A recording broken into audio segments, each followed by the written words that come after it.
Welcome back, everybody. This is the RGR Football Channel. My name is Daniel Harms, lead film analyst, and today we are going over the newest acquisition in Kansas City. Defensive end Carlos Dunlap, played in Seattle the last 2 seasons, really is more of a designated pass rusher and obvious passing situation, third down kind of player in the NFL at this point in his career, playing roughly 39% of the snaps last year, still was able to collect 35 pressures, 8.5 sacks last year, 8 sacks over the course of the last 6 games of the season. I went into the games that he played towards the end, really when he started to have it turn on for Seattle. And really what it comes down to, I think this makes the most sense for Kansas City right now. I talked a little bit last week about it on Sports Radio 810 with Sterling Holmes, that you bring in Carlos Dunlap. He doesn't have to be a starter. He doesn't have the expectation. He doesn't want to technically really be a starter. He knows what his time in the NFL now is. If the Chiefs were to have traded for Robert Quinn last week, they do that. They invest draft capital in it. He's going to be probably a day 2 pick draft capital. We're talking about to try to get him away from Chicago. He's going to be still a larger cap hit than Carlos Dunlap is because he had 18.5 sacks last year. We're talking about a guy who almost hit 20 sacks, and he's going to come in expecting to be almost an every down player. That doesn't have to happen with Carlos Dunlap. You drafted your starter, your quote-unquote starter, George Karlaftis, in the first round of the 2022 draft. You can have Karlaftis kick inside. You could have him take a breather on some of these third down situations and get Dunlap on the field where he's going to be best and utilize those snaps, keeping him fresh as a 30 to 45% of the snap player is going to produce the best results for him in Kansas City. Makes a lot of sense, and we're going to get into his tape right now to really just show you the things that he's going to bring as a designated pass rusher. As you can see right now, he wore number 8 in Seattle. He's likely going to do the same thing in Kansas City. I love it. It makes it really easy to find him on the defensive line when he's there. I can just kind of skip through what he was doing and what he wasn't doing, but this is what he's going to bring a lot of. The speed to power game is really evident in Carlos Dunlap's game, and a lot of it has to do with the fact that he takes this arced path to being able to hit that pass rush. So what he's going to do here, he typically lines up in this little wider set from that left tackle or right tackle, wherever he's lined up, and he's going to take this path, and he's going to kind of curve himself around. So he's going to accelerate up that arc and use it to create power. We talk about speed to power all the time. What is that? It's when you take some speed, okay? You have a good get off, and you kind of accelerate through this arc, what we call it. This is the arc, what I mean. Right here. From here to this drop point of this tackle is what I call the arc. It's what I define as the arc. You really have this ability to get to where the quarterback is going to drop back to. That's what they call the arc. From where he goes to where the quarterback is, where he finishes, that's the arc. So accelerating up the arc creates speed.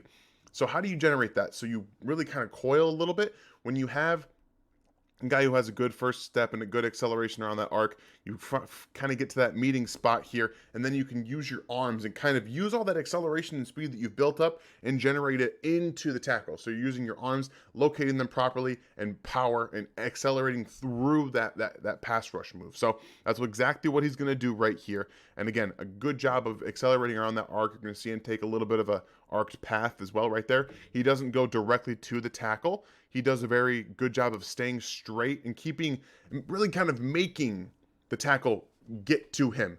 If you can generate enough speed around the edge to corner and really force a tackle to have to guess where you're going to go, you can not only create a big inside lane for possible pass rush moves later down the road in that game, but it gives you this ability to just kind of accelerate and get into the tackle. So this is a good job from Dunlap doing that, and boom, you can see he immediately starts pushing him back into the quarterback, gets to Matthew Stafford, and does a really excellent job of finishing.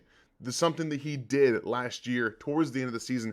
He was fresher. It was very obvious that near the end there, he just finds a way. He's got those long arms, and he looks kind of like your Frank Clark's, kind of like your Alex Okafor's. He has a bit more speed and more speed to power. Those speed to power moves and those really obvious situations where he does it all the time and really gets into the tackle's chest and is able to push them back. He does that better than anybody in Kansas City right now. Those are facts. So I can't wait to see what he does as a designated pass rusher this season in Kansas City, because I really do think that having him on this defensive line is going to help at least marginally. I don't think it's going to be making them a top 10 defensive line. That's probably not going to happen, but it could get the best out of Frank Clark. If you guys didn't see my video last week on Frank Clark, he's best in a complementary role. He's a complementary pass rusher. When you have somebody like a Melvin Ingram and a Chris Jones at the same time on the same line, and now a Carlos Dunlap, you can get the most out of Frank Clark. This is one thing that people have been talking about ever since he was brought into Kansas City. He does a very good job, once again, using speed to power, getting inside the tackle, and then getting up. Long arms. He's got the legs. He's got everything to be able to get up, the athletic ability to bat down passes. Had 7 of them last year. And right there, like, this is exactly the kind of thing that we see Chris Jones do a lot. And when you have guys that look how big he is. Like, he's imposing. We talk about offensive linemen punishing jumpers, but if you're going to be timing that properly, getting your arms up in the face of quarterbacks, it doesn't really matter how tall Kyler Murray would have been. This would have been batted down regardless of who it was back in the backfield there for whatever team. Like, this is just exactly the kind of thing you're looking for. Timing, getting those arms up, and being a threat around the quarterback, even if it's not impacting in the sack or pressure department. Technically, this is a sack, or excuse me, this is a pressure.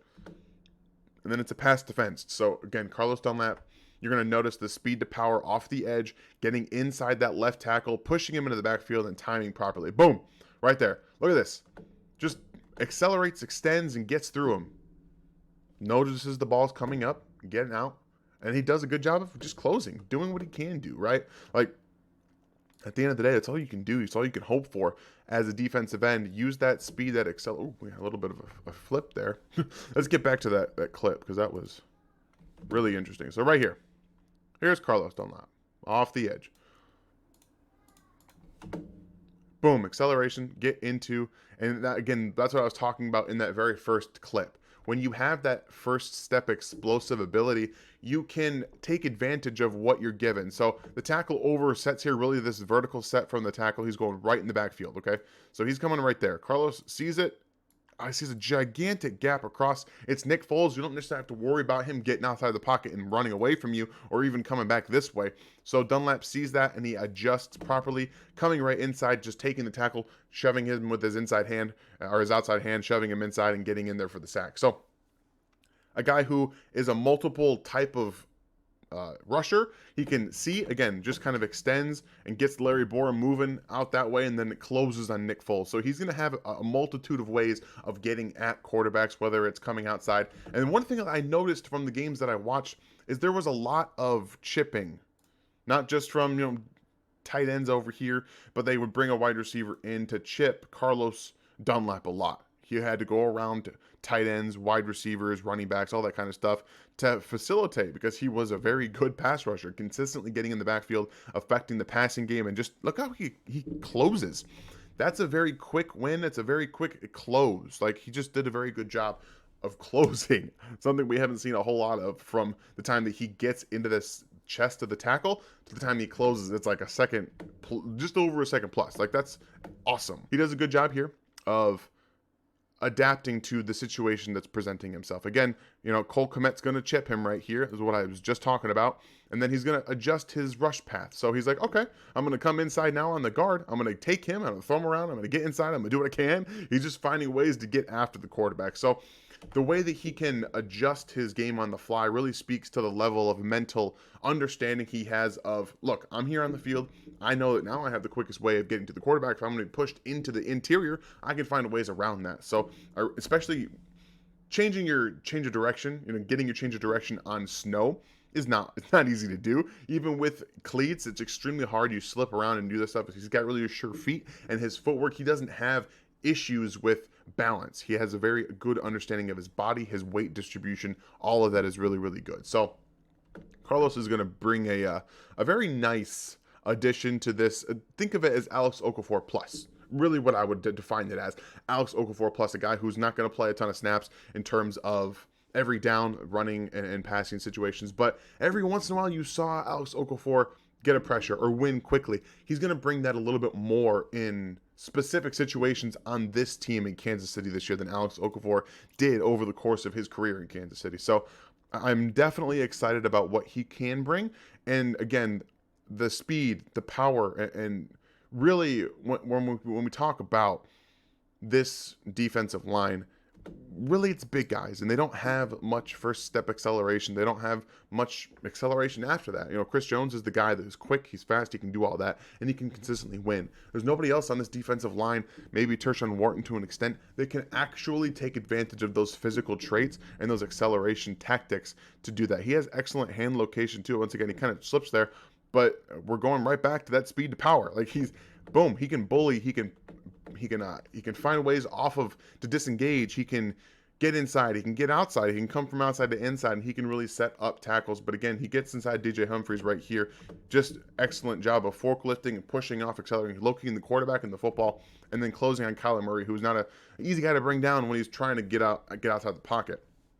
So yeah, lots of fun stuff the last 4 or 5 games from Carlos Dunlap. And again, I really like to focus on the game in the snow. I know it's against the Bears, but again, you're playing in the snow. It's not easy to play in the snow. And he was literally all over in the backfield. But not only is he going to bring some of the understanding, I know that a lot of people think that this is just giving up on the play. And we've seen this over the course of Frank Clark's career, even to Chris Jones to an extent. The people like to see this as a giving up kind of play. So he's going to come inside here, get pushed up, and he's going to stop pass rushing.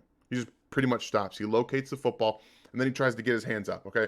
Chris Jones does a lot. He was able to do that in the Super Bowl that they won and get batted passes near in the fourth quarter. That's what he's looking for. He's looking for a different way to impact the game that maybe he can't necessarily win this rep. You have to understand when you're not going to win it, and he gets pushed inside here from the right tackle. He goes inside. He gets kind of almost like caught up. They're doing like this pseudo stunt with LJ Collier coming around. He's coming inside, then he gets stopped up. So again, it's kind of like a double right here. So he stops and he waits. He tries to get his hands up, nearly gets his hands on that one. It's close. It's real close. He almost does it. He almost brings that one down, but then he does the dirty work, okay? Then just give up after that. He goes in and makes the tackle, okay? Like, that's what you want. You want a guy who's, if he's going to be on the field, give it your all. He's going to take some time to find the ball and get out there, but when he does, he goes and he finds the football and goes to make the tackle. It was something he did multiple times on tape that I watched from last year. In these situations where the ball comes out a little bit quicker, he doesn't just stop moving. He continues to locate the football and try to get a tackle if he can help it. That's what he's trying to do. He's trying to be a good teammate. And we know now that Chris Jones and him are working this offseason together, and I think that that's going to be a pretty nice tandem on the inside there. You can really rotate him on the outside. If you get him and Dunlap on the same side rushing, I think that's really ideal for them. I think Frank Clark can benefit from maybe lining up interior a little bit more as well. I think ideally you'd want to get George Karlaftis kicked inside a little bit, rush next to Chris Jones, and you have Frank Clark and Carlos Dunlap on the outside. That's probably your best 4 pass rushing unit, and that's going to be the way that they get to the quarterbacks this year, in my opinion. So this is the last thing that I wanted to talk about, was his pure strength. So we saw the speed to power, and then he's going to do an interesting job. He kind of like gets stuck for a second because he does speed to power, but Humphries catches him. So he's trying to work outside slightly to set this tackle up for the strength right there. He just takes him and he pushes him over, and then he gets inside and he wins. Boom, rips underneath and then closes on Kyler Murray for the sack. This is the kind of play that we haven't been able to see a ton of from Kansas City pass rushers in the last couple of seasons, is that when you get stuck, sometimes it might take a half second to find what you're going to do, but he sets up the tackle, okay? Again, speed to power inside. Humphries catches him, so he's working this way. And then that's when Dunlap goes to work. He's able to get a little bit outside here, lead Humphries more towards here, widen that gap between the guard and him, and then he's going to just throw him aside. So work outside, be a little bit slower about it because you're still looking at Kyler Murray, see, because he can get outside the pocket anytime. But right there, he just wins incredibly quickly to the inside after he throws him aside. That's the biggest thing, is that he's going to be a really strong guy, but he looks so much faster when he's on the field than every defensive end that Kansas City has. Maybe Joshua Kando has a little bit in the tank there, but again, he hasn't been able to show it consistently. So yeah, I'm excited to see what Carlos Dunlap's going to bring. The strength, obvious, and everything like that. He's going to be a fun addition to this defensive line. Maybe it's just because we haven't had a great pass rusher the last couple years at defensive end. And I know that we were all excited about Melvin Ingram, the possibility about bringing Melvin Ingram back. But when you compare the two players, Melvin Ingram and Carlos Dunlap, if you bring Melvin Ingram back, he's probably also talking about a majority snap share because he was that last year, even in Kansas City. So you draft George Karlaftis. He's now going to be, I would imagine, your first, second down starting defensive end. I believe that's what you draft him for. And then you can really just kind of throw in Mike Dana when you need to. Joshua Kano, get him some reps on the opposite side. And then when you see these passing situations, because they're going to be a lot of them against Kansas City, they're still going to put up a lot of points. Carlos Dunlap's going to play probably around 45% of the snaps this season collectively. That's perfectly fine. You're going to get the most out of him, 350 snaps to 400 snaps this season. The majority of those are going to be pass rushing situations. Let him feast. Let him actually play with an elite pass rusher, because it's, Seattle's okay. They're not a great pass rushing unit. I think Puna Ford's pretty good. They have LJ Collier. They have some pretty good pieces, but Chris Jones is elite. We know Chris Jones is elite. So I like to see him in Kansas City getting some of those reps next to Chris Jones. You can work him inside maybe a little bit, maybe bring Frank Clark on the inside at times. You can really start to have some games on the inside with Frank Clark.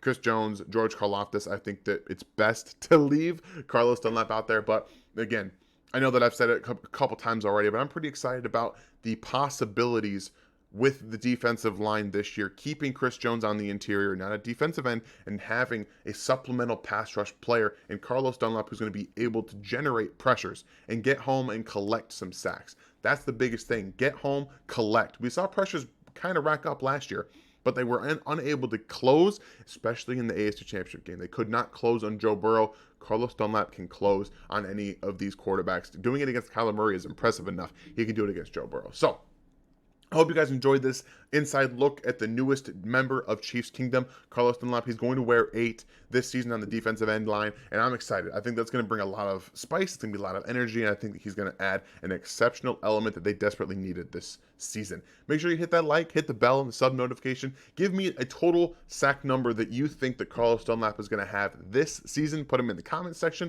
Make sure you tune in tomorrow, Chief in the North. We are just weeks away from the start of the NFL season. I can't wait to finally get into the 2022 season. It's going to be so exciting. I can't wait to see what this team does. I know you guys are excited because I can feel it. I can feel it every time we do a live stream. I appreciate you guys so much. Have an absolutely fantastic Chiefs day.